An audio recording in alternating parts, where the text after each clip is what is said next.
Hey everyone, a nerd named Mark here, and it is time to go over episode 29 of Kamen Rider Geats. Holy crap. We finally got some story for Nan. And on top of that, this got dark. Damn. And I will get into those parts later on in this review, because I like to try and keep some of my ideas and my thoughts and review in chronological order of the episode. Um, so I was curious about, because I'm really actually enjoying this whole last couple episodes, beginning with Archimetal just mad at Geats and Ace and losing his shit, and I enjoy his recaps before. But we see him watering, in this almost like an archaeological dig site, but low budget. Okay, he's not finding dinosaurs for sure. And he's watering an ID, he's spraying some chemical stuff on an ID core, and I'm like, oh man, he's cook. What is he up to? What is he cooking? What is he doing? And because I've always wondered about the process of him growing the Jamato via ID cores and how exactly that works and everything else. That's one of those little things. It's not pertinent to the plot 100%, but it's just something I'm curious about. But we see this ID core ancient thing cracking open, and we're gonna be introduced to a new Jamato enemy later on in the episode. Um, so at the time of recording this, it is not April 4th, but April 4th is Nan's birthday, and you know what that means. Happy birthday to you. And the cool thing about everything is this episode, after the whole Ace and Jean show for so long, we're finally getting some interactions between the other characters. Finally, we Ace and Kay. Well, I miss them interacting with each other, just hanging out and talking. And while Kay was trying to find a birthday present for Nan, him and Ace are just talking, and Ace is actually shocked at how calmly Kayla is taking the news that Ace is, old and reincarnate and has all his memories. And he's like, well, you're still you. This is still you, right? He's like, okay, then. And I'm like, I miss these type of interactions in the show. Kind of not doom and gloom, or, oh, we gotta, do this, these these games. It's like they're just out talking. Speaking of the JGP thing, a Matador Jamato shows up and lures Ace and Kawa. And Kawa, being brash, is like, oh, just chasing after him. And we find out that the new round has started, and it's 1v1's best of three. Whoever, basically, winner takes all. So the first match is between Kawa and I think the Rook Jamato. So I was like, this is actually pretty cool. Once again, I'm gonna try not to dwell on it so much. The whole ID, which buckles they have, is just, I'm done trying to figure that out, because Kay was using the ninja one, but we get cool action sequences. I noticed, I don't know what's going on, but whenever he's using the ninja one, we're not seeing all the cool ninja stuff, action sequences like we did when it was first introduced, with the smoke and disappearing and multiplying yourself. We're not getting that anymore. He's just fighting with the weapons. But obviously, this is not a fair fight, as we see some spikes coming out of various water, hit my microphone, teleport areas, and it's definitely not, fair. And obviously, Kawa loses the first round, and I'm kind of getting this hint from Mijinaga's body language that he's not a fan, that because Baroba did this behind his back, because he's now running the show. This is his game. During this whole entire round, we see all Nan's supporters and the viewers are sending her presents for her birthday, and that after they win, they're going to celebrate.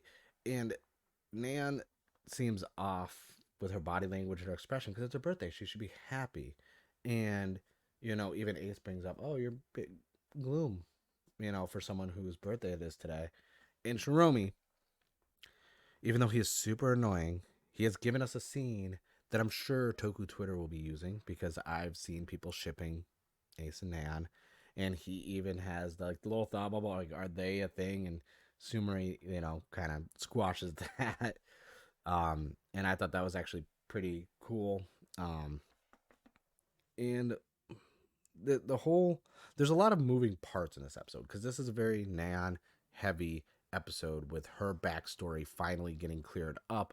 But at the same time, I cannot ignore the subtle character being pushed forward with Michinaga and Baroba, because like I said, he's annoyed that she's trying to cheat on, on everything.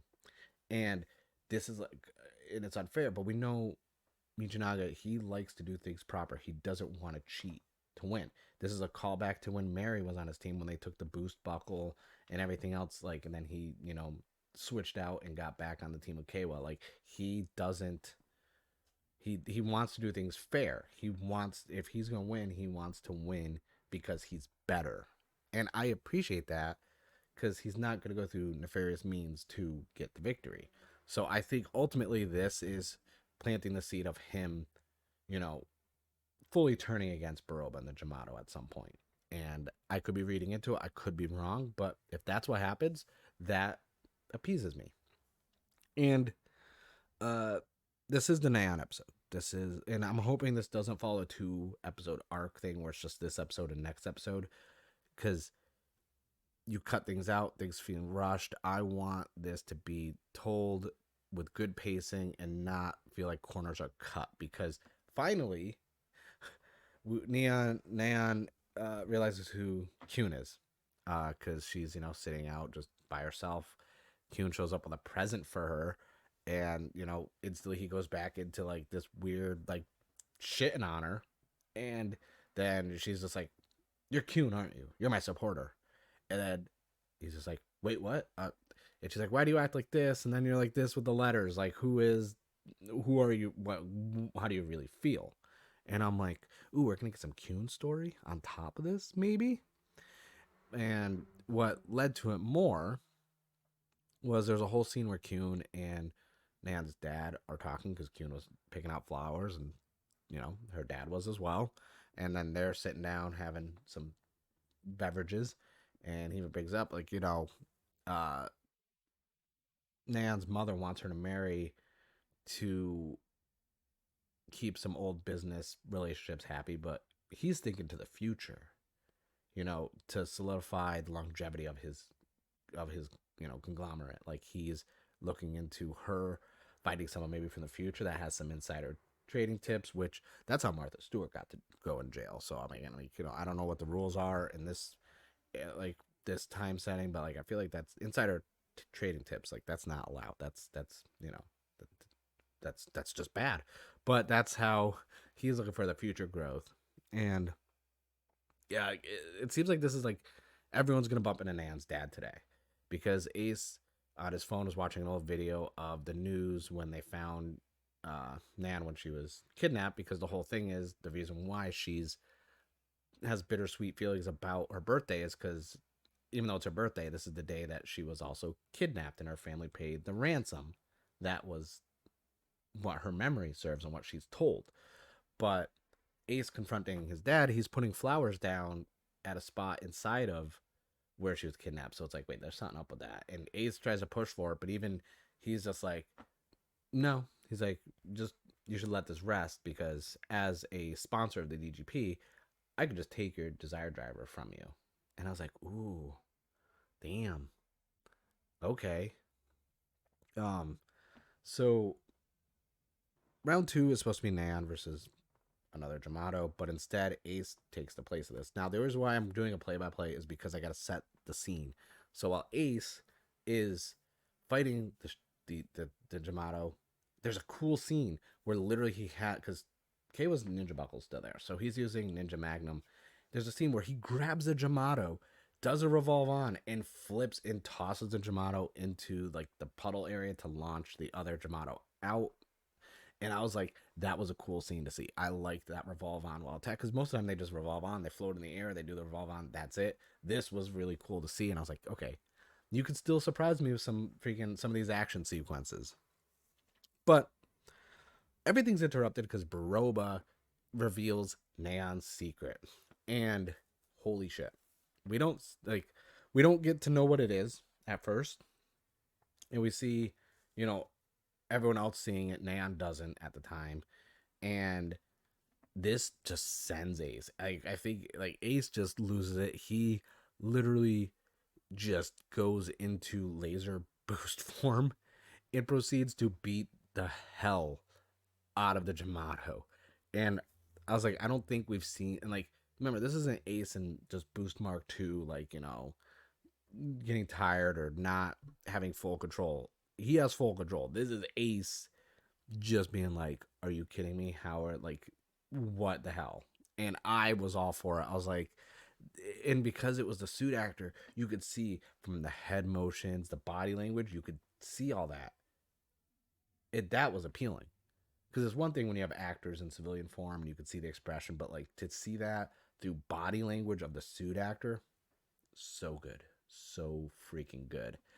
But Nan goes to her little pocket room, dimension room, and sees all her presents, but then everyone starts turning on her. And we find out that Baroba basically revealed that Nan is not actually the daughter, and that she was granted via a wish, and that their real daughter, Akari, died that day of the kidnapping.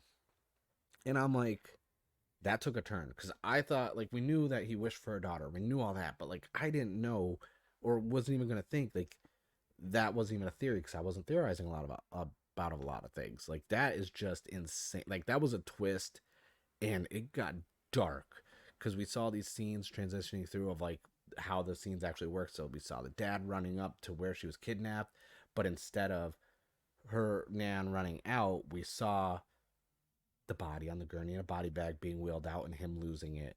Then instead of the scene where she's running up to her mom that she's safe and brought home and hugging her, we see the dad walking in and the mom just crying and collapsing to the ground.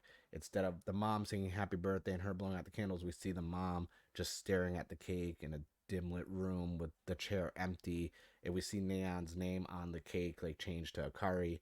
And the whole entire time we see Neon just standing there kind of like watching these scenes unfold, and I was like, this is dark. Wow. And and then we even see a scene where how the wish was granted, like not how it was, but the situation. We see dad would near him, and he brings it over, and he's like, "This is what you want." Like, and he's like, "This means you're gonna be a sponsor, and you're gonna help us." But you could see the desperation and the sadness on his face, and I was like, "This is really impactful." This was such a good episode from an acting standpoint, and just I didn't think it was gonna get this dark after like the last couple episodes and the pacing. I was like, "This shocked me completely." Sorry. A little camera issue there, but I didn't think it was going to be like this dark. I didn't think it was going to get like this because even though it wasn't super dark, we did have the whole Gene last couple episodes with Ace and everything else. Like so, this was really good for Nan's story. Like I'm hoping it continues good. That's why in the beginning of the video I said I hope this isn't a 2 episode arc because this is too much information to just have one more episode about it and then move on to another like 2 episode arc type deal. Now my thing is if everyone has this something going on with them, Ace being reincarnation, Nan being a wish, what is Kawa? Like I feel like we're gonna have something involving Kawa's parents now in the show at some point, and that's would be cool. Like I want more Kawa stuff because like Sarah, his sister, hasn't even like been around. Like we haven't seen her in a while. Like I'm curious what they're gonna do for Kawa, and because we already know Mijinaga, his friend, like Toru's, everything else. But like there's a lot of stuff now, and like that could be done. And I'm not gonna theorize about it, but I'm just hoping this Neon, all this information continues more than one more episode after this because there's so many moving parts for it, and this I'm wondering the bounce back because by the end of the episode, Ace is just full on rage mode, just destroying everybody. There's some great scenes of this, some great thumbnail bait, and it just ends with him about to do a kick, but like he was just impervious to them. He was just like no, and I enjoyed it. And even like I said, Michinaga's body language, like everything else, there's something going on there as well. With you know, he doesn't like these underhanded tactics. He likes things to be fair. So I'm really looking forward to what's going on in the next couple episodes. This kind of renewed my interest more, even though I have been enjoying Geats. Like this really like hooked me in, and I was like, all right, this is good. Let's see where it goes. Let me know in the comments what you think. I do enjoy everyone theorizing because I don't want to theorize anymore, so I enjoy everyone else theorizing. So let me know in the comments what you think. Don't forget the subscribe button. By the way, was it a joke over the weekend? Go to onlyhenshins.com and look at my Toku merch. It's pretty good, and I'm working on some other ones. And don't forget to subscribe to the channel because I'm still on the road to 1,000. I thank you guys for watching. I will see you guys in the next video.